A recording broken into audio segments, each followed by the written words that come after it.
I'm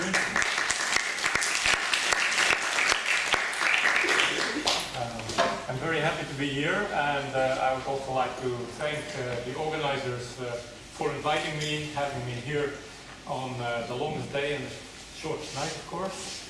I will take you on a tour through the city of Cologne. And I will first start with an introduction. So we start at square one. We go to the bridge to have a panorama of the field. We'll stop at a monument to look at some earlier work. And we will look at the road ahead for what is the outlook of this field. So let's start with the introduction. And I was very happy to see on the program, because I had it in my presentation without knowing what your picture was, that we have the Rosetta Stone. Because the Rosetta Stone and linguistic landscape are related, or as Koolmas said in 2009, the Rosetta Stone embodies many of the intricacies of language contact, language choice, language hierarchy that form substance of linguistic landscape research. And it's very interesting to look at the old stone as it is now in the British Museum in London, and to look at the different languages and how they were displayed in public and how they were read to people and those things. But of course we are also confronted with any American airport with Rosetta Stone as a modern company that wants to sell us the fastest way to learn languages. And in that sense, Rosetta Stone is very much part of the linguistic landscape today. What is the linguistic landscape? Well, we have to give some definitions. So we're looking at what is landscape. The landscape can be defined in different ways. The landscape is the expanse of scenery that we can see from one place. That is the definition of a landscape. But the landscape at the same time is also a picture representing such a view. So we are dealing with something which is literal, what we can see, and something representing that view of what we can see. So there is two meanings, and that is important for linguistic landscape research, because linguistic landscape research is looking at current signs in public space. So this is what some of you will see almost every day when you walk down the street, and after this lecture I'm pretty sure you may be looking at it in a different way. Let's try to give a definition of the linguistic landscape. The linguistic landscape is concerned with the language of public road signs, and advertising billboards, and street names, place names, commercial shop signs, signs on government buildings, and this combines to form the linguistic landscape. So this is a definition given by Landry and Bourris already in 1997 when they did a study in Quebec, and they were studying the linguistic landscape and the importance of linguistic landscape as an independent factor of language revitalization for French in Quebec. And since then, this definition they have given has been quoted many, many times in the field. So that is why I'm putting it here before you, so that you get an idea of when we talk about linguistic landscape studies, what are we talking about. The only problem with the definition is that it does not cover the mobile linguistic landscape. So a moving bus, for instance, or mobile text. If we go on the bus, we have also the tickets with us. They are part of the linguistic landscape or not. This is something to be discussed, as Mark Seba did when he was talking about discourses in transit.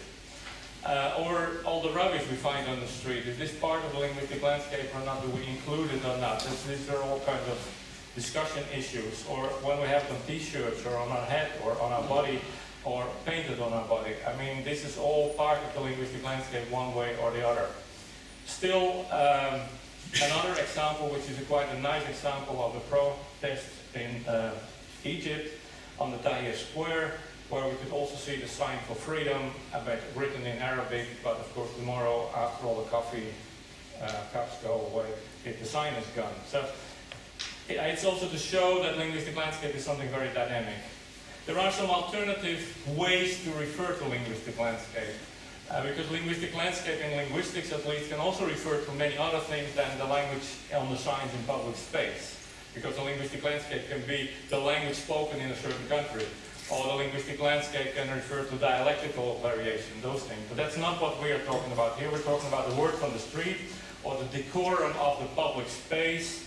There's also been called environmental prints, written languages in public space, or tapestry of the city walls, which is also kind of a nice description. But the one I like best is the multilingual cityscape instead of linguistic landscape, because we find most of it in urban context.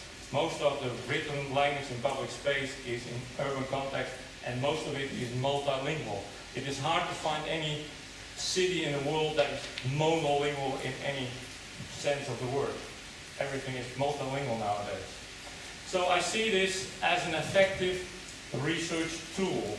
The linguistic landscape, some people think it's a discipline, a field, a specialization, but for me it's mainly an effective additional tool to study multilingualism. This is the way I have used, so far at least, the study of the linguistic landscapes. It has many different lenses that you can put the linguistic landscape through, so to speak. You can look at this from the point of view of social linguistics. You can also take applied linguistics as a point of departure. You can look at it as a matter of language policy, because there's usually a language policy behind the linguistic landscape, because there is some regulation that tells you that you can put up languages of signs in certain languages and not in other languages. I mentioned already Quebec, where it is clear that French has a preference and English not. So from the point of view of language policy, it's very interesting to look at linguistic landscapes. Also from the point of view of contact linguistics, it can be very interesting what is happening on the signs, because there's a lot of mixing and hybrid forms on signs. You can also, of course, look at it because most of the signs are advertising signs, wanting to sell us or inform us or convince us that we should do something. So there's a lot of advertising going on. It is also interesting in the context of education, because most of my other work is in education, but we have also been looking at linguistic landscapes inside schools. So you can put very many different lenses on the linguistic landscape. So this was a kind of introduction to what linguistic landscape studies are about. So let's go a bit over the field and what people have been doing in the field, a kind of panorama. Well, the thing with linguistic landscape is that you can ask many interesting questions about the linguistic landscape. For instance, who puts up the signs? We can wonder when they are put up, who does it? Who is responsible for putting up the sign? Is it a private initiative, or is it the government who does it? Like in this case in San Sebastian, they have been replacing all the street signs. They have been putting up all these blue signs, and I caught the guy doing it, and I was very happy that I was there just at that moment to take a picture. But we have to ask ourselves this question: who's responsible? Who's the author of the signs? We can do that in many cases. We can also ask what signs or where are they put? High, low, different places signs are put, sometimes in this way. But of course also how many signs? Because there is a kind of abundance of signs, and in some cases you have just a few signs, like outside of cities you find much less signs than you find in cities. In nature you find usually very few signs, but still you do find signs there. But also how many signs do we find in one street, and what counts as a sign, that's another question. Which languages are being used is usually a question that many researchers of linguistic landscape studies do ask themselves. Which languages do we find? We are in a certain city, how many different languages do we find? Which languages do have prominence over others? Which are used first, which are used second? Those kind of questions. And why are certain languages used and not others? Why in this case is Slovenian used next to German in Austria? These kind of questions you can also ask and have been asked in different linguistic landscape studies. Then I want to refer to the historical dimension. Times Square is a kind of an icon for linguistic landscape, because nowadays it's so full. This is a picture of 1910 of Times Square, and it looks kind of empty with linguistic landscape. It's not true, by the way, because if you go to one of the corners, you will see that it's full of signs already. So it is also about how we see the whole linguistic landscape. But I think it's true that in the past there were less signs than there are nowadays, because this is Times Square, and there's a kind of overload of information that you will get when you look at it. So there is an abundance of signs in many, many places. We see so many signs that it's hard to see how many there are, how to count them. What counts as a sign is also a difficult question. There's also what I call linguistic landscape pollution. It's another issue that is not taken into consideration in other studies of pollution usually, but linguistic landscape can also look like this, or like this, but you have kilometers of signs along the road that goes on and on and on. But it can also be a simple post mailbox that has been completely put with stickers and those things. So there is linguistic landscape pollution. There's also some people who try to fight the pollution. For instance, in Sao Paulo, they have had a measure to take away all the signs. They have big, big billboards and they have been taken away in an effort to clean the city. And so the city has been cleaned a few years ago already by the mayor, who said, I don't want all these signs in my city, and then the effect was that we got all these empty frames. Another thing about linguistic landscape is quite important is that people don't agree about which language has to be put up. So there can be a contestation of the space, which language has the right to be in the space and which language does not. The example here is from the Basque country, where the Spanish word has been painted away and the Basque word for castle, is the way to the castle, is still there. The same was before the sign I showed you of the man who was chaining himself to the nameplate of his village because it was supposed to be taken down, and he refused that it was taken down because there was Slovene on the village name and he wanted the Slovene to stay. The other example is from the north of Norway, where the minority language has been shot at, literally. And so the sign has been shot at so many times that you cannot read the name of the place anymore, you can only read it in Norwegian. So, that gives you a little bit of a panorama. Let's look at some earlier work. I want to look at Jerusalem, because there's a very interesting example, and I've seen it with my own eyes. If you look at these two signs, I don't know if you see the differences. These are two signs which are on two sides of the road. If you look at the first again, you will see that the top is separated from the bottom by a little layer, and it's not there in the next sign. And the reason is that the top is in Hebrew and has been added later. So you see a kind of reflection of history in these two signs, because the first sign, the first sign is from the time, originally from the time of the Jordan occupation from Jerusalem, the time that the Jordanians were ruling Jerusalem, depends on how you look upon it. And then later, when after 1967, when the Israelis took over, when they occupied Jerusalem, they put the Hebrew on top. And then they also put later, they put new signs. And you see that the English had been transliterated first from Arab, and second from Hebrew. That's why the English is different, because of the transliteration from different languages. There's also small differences in the Arabic because of the stylization of the language. But it's an interesting example of how you can study through certain signs in the linguistic landscape the history of a certain place, just by studying two different signs.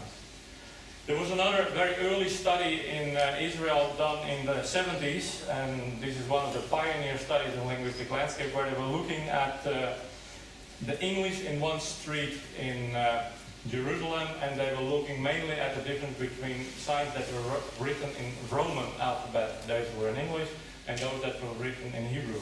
And they were observing how much English there was. It was including in a broader study.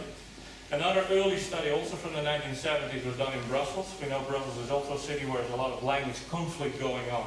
So Durk studied the use of Dutch on posters, and saw that Dutch and French, depending on the area where you were in Brussels, it was more or less used on posters.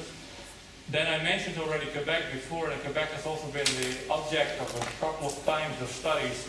In this case, Monnier in 1989, of advertisements in Quebec because of the rulings on the French language in particular, Law 101, where it was forbidden to use any English, and where people have tried different ways of how to avoid the use of, how to avoid using only French. And they have found clever ways around that. And then there's also a study of Dakar and comparing it with Paris by Calvet. Those are the kind of pioneer studies. There was not very much. There are not more really studies from the early times. And then we go to the early adapters. And I consider myself to be one of those early adapters because we published this special issue of the International Journal of Multilingualism, which was based on a workshop we had in Tralee in 2003. And we published 4 different studies. That was not a lot, but 4 studies, and I'll give you a little impression of these studies. The first one was again on Israel. Now it was a kind of inventory of different areas in Israel and looking at the use of Hebrew and Arabic, and especially how the linguistic landscape was contested between those two groups, and how also English played an important role and certain other immigrant languages such as Russian. And what they could show was that the linguistic landscape in Israel is not really a reflection of the different groups, but it's much more an outcome of the negotiation process between the different groups where Hebrew is clearly dominant. A second study we included in this first publication was about Bangkok. Tom Hübner has been studying the use of English in the linguistic landscape, and especially the mixing of the different languages. And I wonder if you know what this sign that says links, and oops, there's a picture of the animal. I got the wrong way. Have you got any idea what it refers to? You can pay by American Express. The links refers to golf links. So you can play golf here. But this is a way to see that English is used in different ways. There's a playfulness with the language, so that the links is not the animal, but it's to golf. And this is an example, just one example of how many, many times the English language is used in a playful way. Another example is Tokyo. Tokyo is a city that is seen as very monolingual. It's a city where Japanese is very dominant, but still Peter Backhaus was able to show that the linguistic landscape of Tokyo is rather multilingual. He even wrote his PhD on it, and the PhD was later published. And it is the first full-length monography on linguistic landscape. It is the whole study about urban language contact, how Japanese is in contact with English, with Korean, with Chinese, with Latin, and with some other languages. He also gives a good overview of the linguistic landscape studies until that moment, until 2006, 2007. And he's looking in particular at signs that have more than one language. He's not looking at signs that have only Japanese. He also shows very clearly that linguistic landscape studies are an interdisciplinary field, that you don't need things like urban planning, sociology, linguistics to look at the linguistic landscape. Then we did our own study in the town where I was living then still, in Leeuwarden in the Netherlands, and I compared it with my colleague Jason Sanos to the boulevard in the Nostia. And we took in both cases, we took about 400 meters of the city, and we were looking at, as a kind of basic thing that many people do when they start the linguistic landscape, counting the different languages. So what we found in the Nostia San Sebastian was the following kind of overview of the different languages in the linguistic landscape: 36% Spanish, and then Basque 12%, but we also found English. We found combinations of Basque and Spanish, of Basque and English, of Basque, Spanish and English. So what you see, and that is, I'm not going to repeat all the different percentages, but the general idea is that it is kind of diverse. It's not one language dominating, although the local government, when we gave them the results of our study, were really surprised that Basque was not more present, because they had, after all, been working to promote Basque for 25 years also in the linguistic landscape, and they were a bit surprised that Spanish was still so dominant. In Leeuwarden we found a completely different picture, so that you can also see the differences between the two minority languages. Frisian is only on 3% of all the signs, and Dutch is really the majority language dominating in the linguistic landscape. And there's also a big difference between English, in that sense that Dutch and English are also in 1/3 of the sign. So if you add it all up, you will see that Dutch is really dominant in the linguistic landscape of Leeuwarden. We also went on then to do further studies, because we also thought it's very important that people tell us what they see, what they experience in the linguistic landscape. So we asked them, how often do you see, on a scale from 1 to 5, from never to very often. And we saw that there are differences between Donostia and Leeuwarden, that the majority language, the differences are not very big. But for the minority languages, the differences are quite substantial, which is an agreement, of course, with what we found when we were looking at the pictures that we had taken. But now we were asking the people, what is your perception? Still, if you look at the figures for how we counted, then the differences were not as big as they were now with asking the people. And that brings me to this sign, the importance of perception. If you look at the linguistic landscape, some of you will know where the arrow is, I guess. Who knows where the arrow is? Yes. And if you once have seen it, you will never forget it. And anytime you see FedEx, you will see the arrow.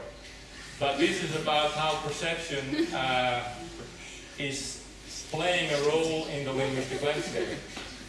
So when we did another study of the linguistic landscape of San Sebastian, we extended it completely on the request of, we got a contract with the local government, and we did 5 neighborhoods instead of 1 street because they really wanted to know what is the situation of Basque, and we found out that on average there may be 41% Basque, but it differs quite a bit depending on the neighborhood, whether you're in the old part where you have almost 60% Basque, or whether you're more in the center where you only have 33% Basque.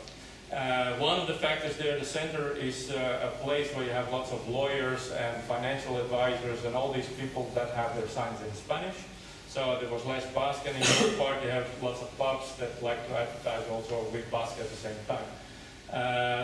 I live, by the way, in the neighborhood of Antigua, so you can see that we have about half, 53% of Basque there. This was for the government the reason to change all the street name signs, as I showed you, and to have more Basque because they changed it from bilingual signs into as many as possible monolingual signs. They did not do things with the main street, Cala Mayor, they have bilingual, but all the others were kind of changed. What I want to demonstrate with this is that the linguistic landscape is not a mirror. The linguistic landscape gives you an idea. The linguistic landscape is a kind of indicator of what is going on with multilingualism in a city, but it is not a kind of clear-cut mirror of what is happening there. It is, however, the study of the linguistic landscape is a blooming field. There are lots of papers and panels. I was last week at a conference where we also had several papers on linguistic landscape. There's a series of linguistic landscape workshops every year. So these workshops, people that are doing linguistic landscape studies come together. We had one last month in Belgium. There's more and more publications. I will show some examples of that, and there's lots of projects going on linguistic landscape in many parts of the world. It's a worldwide phenomenon also at the same time. I showed you already this book. This is another book. I also showed you this one. Then we had a book with 21 studies from different parts of the world. These are in your handout. This is another book that came out recently, which is a variation on the name Linguistic Landscape, Semiotic Landscape. There's a nice introductory chapter in this book that goes into a discussion which terminology to use. There's another book that came out also not that long ago on the city in particular, focusing on many situations. And then we had another book ourselves on minority languages in the linguistic landscape. And this year, or the end of last year, it was based on one of the workshops. It was more related to social change because a lot of it is dynamic. And I just heard last week that there will be a Journal of Linguistic Landscape Studies launched by Benjamin, and it will come out in 2015. So that shows, I think, overall that the field is kind of blooming. So we had the introduction, we had the panorama, we saw some earlier work, so how further? How do we go further with this? Well, some future work can focus on many different things. It can focus on, we had in the other lectures before, we were looking at multimodality. Well, that is an important part of linguistic landscape work also, because Coca-Cola, do we consider that to be English? Many people will say yes, it's English, others will say no, it's not English. Here we have Basque, Gari al-Sara, and that's the same in Spanish, tiene sed, which means are you thirsty? So the machine is making a kind of request. Of course, we don't need that so much because we know what this kind of machine is selling, but still there is this multimodal with the colors, with the different languages, the different ways, is part of the linguistic landscape analysis. If we also look at this picture again, we see that this Coca-Cola machine is at the beach, but to show you the dynamics of the linguistic landscape, we had a storm and then it was replaced by this machine. So this is what is happening with the linguistic landscape all the time, that you get new signs, that signs get replaced, but at the same time you have sometimes signs that have been there for a century or something like that. So there's multiple time scales going on in the linguistic landscape. It is, in other words, quite useful to look through the lens of the linguistic landscape for different questions in multilingual studies. if only you could use it, and I've done so, and I've heard many people who do it, do it for student projects. Students love it, because they all have a mobile camera nowadays, so you ask them to bring science to class and to discuss the science in different ways. That's usually a success. And you can give different kinds of assignments. You can use it in a very wide range of situations. It can be situations that are street and the signs that you see around you, but it can also, you can apply it in different fields of languages, linguistics. We have to realize, however, that it looks simple very often, but it is quite complex in its nature, that you can go quite deep in certain questions. You can, for instance, with the linguistic landscape, unveil some language ideologies, because many signs have something behind them, want to bring a message to you, and those ideologies related to the language or related to the content, you can use the signs to look at language ideologies. There's quite often also the idea that signs have to be in one language or the other. There's still very much the monolingual mindset of people that we think in languages in boxes, that languages are separated, but as you will see in many signs, languages are not that separated. It's very important also what is happening with English, because English is all around, and English is in many places, and how are we dealing with that? How is English interacting with the local languages where it is put up? It's a very important question. We can look at a very micro scale, we can also look at a macro scale, so we can look at one sign only and do a whole study on it, or we can study a whole city or even a whole nation perhaps. So we are talking about phenomena that are playing on a global role and that are playing on a local role, and we have to look at these interactions of the global and the local at the same time. We also have to look at the people that are interacting, that are with these languages, and how they interact with the different languages that are in their environment. I give the example of Basque, Spanish and English, but you can do it with any combination, any set of languages. But I think it's important not to just focus on the language on a sign in a street somewhere, but also to focus on the people that are dealing with the signs. So, and that can be in many different ways. Also, part of it, and we have some studies on that now, are with new media, with the language use on internet websites, on Facebook and those things. That's also part of the, let's say, the virtual or the digital linguistic landscape. My main aim with linguistic landscape is to understand multilingualism better. And as I said before, it is a kind of tool that I like to use as an additional tool with the study of linguistic landscape. And one of the ways we have been doing that has been what we call multilingual schoolscapes. There's a big difference, for instance, in the Basque country, and I assume that it is here also with the case. I've seen it in other countries also. In primary education, in classrooms, you have a lot of language on the walls. If you go to secondary education, you have very little on the walls. Why that is exactly, teachers can explain it to you, that they like to use signs on the walls as additional teaching materials, for instance, for the days of the week, or for the times on the clock, or all kinds of work, but apparently they don't do it so much anymore in secondary.